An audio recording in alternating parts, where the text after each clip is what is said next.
And just weeks after a new crack was discovered in a hill along Shoal Creek in central Austin, city officials say they now have a plan to stabilize it.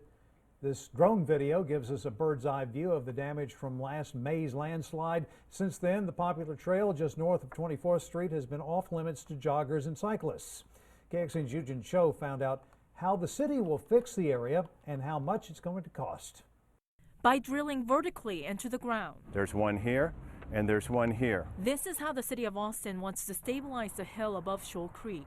They chose this plan after spending $1 million to analyze different designs. This earth is trying to push that way, and we're doing everything we can to push back this way. The Watershed Protection Department says the actual repair could cost them on the low end $8 million, and on the high end it could be as expensive as $16 million. But who's going to pay exactly how much is not clear because the landslide damaged some people's backyards. We still have to negotiate an agreement because this does cross public and private, and so we've got two distinct entities that have to agree upon how do we enter each other's property and how much can the city pay for it, what is the responsibility of the private property owners.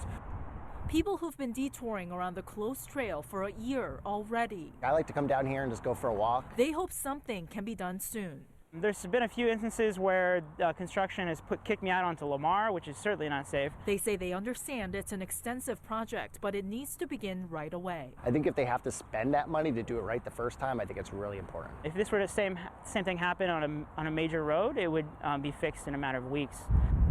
Eugene Cho, KXAN News. The plan will still need to be approved by the Austin City Council before it can move forward. Last year, we spoke to an expert at UT who told us parts of Austin are at a higher risk for erosion than surrounding areas. To the west, the hill country sits on limestone, which means the land is stronger. It's weaker in Austin because of sand, gravel, and clay deposited by the Colorado River and its tributaries. There are some things that you can do to prevent erosion, like redirecting the flow of water through engineering.